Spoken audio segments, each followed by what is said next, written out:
Good morning, and thank you for listening to Valley View, a Clear Channel production. I'm Kara Franklin, and in the next 30 minutes, we have three amazing people to introduce you to. The first one, Roberto Chiesa. He has a very special tribute to his now-deceased sister. Just in time for the month of November, it is Alzheimer's Awareness Month, and we have a very special man coming in to talk to us a little bit about his journey and a film that he has created that he will be making the world premiere at this coming Thursday at the Gallo Center for the Arts. His name is Roberto Chiesa. Hi, Roberto. How are you? I'm well. Thank you for having me here. Well, this is just such an amazing story that you have. Now, just go ahead and tell us a little bit about it. Did you write it, produce it? You did pretty much everything but act in it. That's right. It started actually 5 years ago. The seed started 5 years ago when my sister had the first signs of Alzheimer's. And we went through the journey together. It was a difficult, heartbreaking journey that I took with her that finally ended up in her demise. However, what happened through this journey is that I was able to make a connection with her. Even though at the very end she was an automaton, she couldn't speak,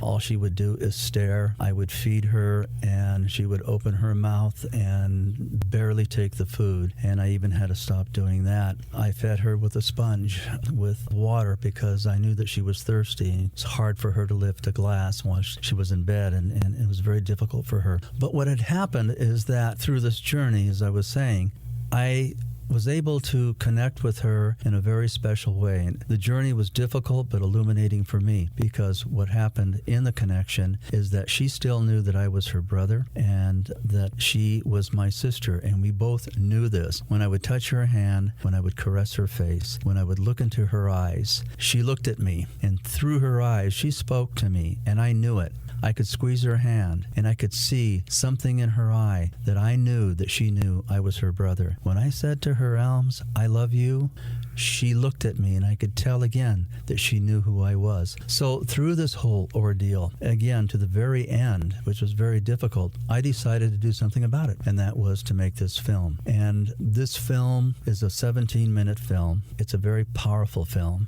and it tells somewhat the story of what I believe my sister would say if she were able to speak during those times when she couldn't, during those times when if you looked at her, you would see nothing but a shell of a woman. But if she could speak, what would she say? And I felt that I could almost be her voice because I felt from her so much. The woman that plays the part is an Alzheimer patient. She was my sister's roommate. And so through my connection with her, I decided to bring her on and play the part. People have asked me, how did you get an Alzheimer patient to do this? It wasn't easy. It was very difficult, but she did it. And she played herself, and she was able to understand somewhat the directions that I was giving her. I would gesture. We had to hold back quite a bit and let her gather herself many times, but she did it. And as I say, she played her part as herself, and it worked very well. The young lady that played her daughter, it's just two people, a mother and a daughter in this film. Jenny Abbott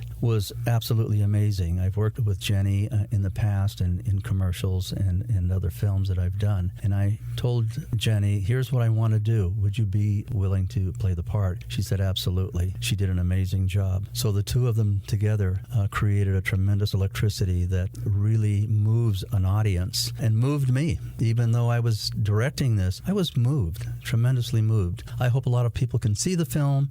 Institutions can see the film because it has so much to say. It has so much power to give. And I am so fortunate to have known Jenny to play the part, and so fortunate to know Arlene Healy, who is the lady that played the part of the Alzheimer patient and who has Alzheimer's. Well, it's so interesting, Roberto, because you speak of Alzheimer's, and I think so many people have been touched by some form of it, by whether it's a mother or a sister or, a daughter. Your movie, how did Gallo Center get involved with it? They're going to debut it this Thursday night, which the public is invited to, and all proceeds will be going to Pacifica? Actually, Pacifica is the one that's sponsoring this, and I really appreciate that because they believed in the film, and they said, we'd like to move with this film. What you've done with it is touching a lot of people, and we'd like to do a premiere at the Gallo Center. And I said, absolutely, go for it. So they're setting all this up, and they have the Alzheimer Association that will be there. Dr. Bruce Reed from UC Davis and Disease and Research will be there speaking, and also the other gentleman that's going to be there.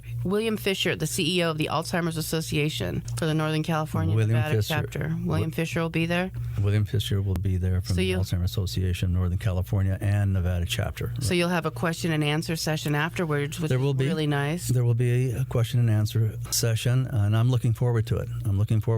But, most of all, I'm looking forward to the film reaching out and touching the hearts and souls of people, because anyone that has been through this is going to identify a lot with it. But most important, of those who may say an Alzheimer patient may reach a certain point and then I can't reach them anymore, and that happens. Yes, you can. Don't ever abandon them. You can reach them. And I say that because I did.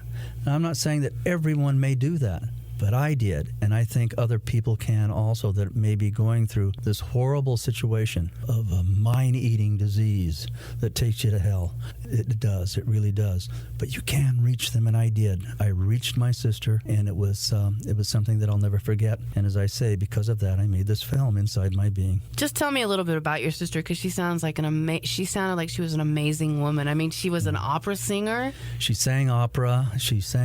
In high school. She received scholarships, and she went on and she studied music for years and years and years, opera. And she had some opportunities in Hollywood, and then because of certain situations, she decided that she was not going to deal with that. And so she came back, and she continued to study her music in San Francisco, and she sang in different areas in San Francisco. She sang opera. She sang a lot of other types of classic music as well. She stayed with her music all her life. She worked in San Francisco, and she actually ran a doctor's office, an ophthalmologist's office. But at the same time, she kept up her music. Her music was her life. And you two were so close. Was it just the two of you? Did you have any other brothers or sisters? Yes, I have another brother as well.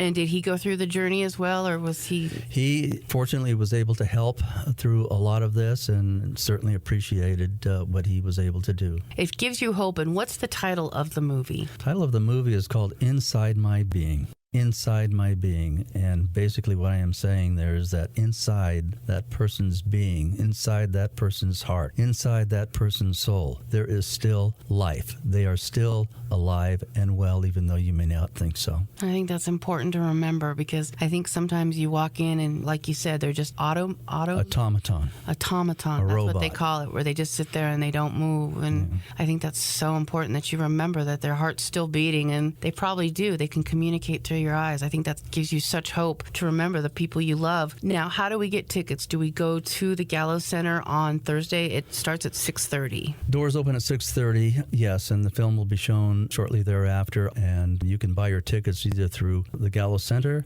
or you can go through Pacifica here in Modesto, Pacifica Senior Living here in Modesto, and they have tickets as well. Which is pacificamodesto.com. So you can pick your tickets up online at pacificamodesto.com or galloarts.org. It's this coming Thursday night at 6:30 p.m. at the Gallo Center for the Arts. And very important that you know that all the proceeds are going to go right back to the Alzheimer's Association, which is really important because they've been battling this disease for so long, and it's just time, Every penny of it will go to them. Roberto, thank you so much. I can tell that this was made through love and just so much. Absolutely. It was quite the journey, and to share it with us and to give us some hope is so amazing. And I thank you so much for coming in. We will see you at the Oscar Awards when they give you a Best Oscar for the documentary. Would you call this kind of a documentary? No, it's what kind not. Of actually, style is this? Actually, it's a narrative. Okay, a narrative. It would be a short narrative is what it's called. And I did enter it, and I will be entering in film festivals. I've already entered the Sundance Film Festival and the Sacramento Film Festival. There will be others that I'll be entering for 2011. We'll see what happens. So we can say we saw it here first in Modesto this Thursday, right? You did. Absolutely. And we can meet the writer, that. Director. Like I said, so many people are touched by this. This is the month,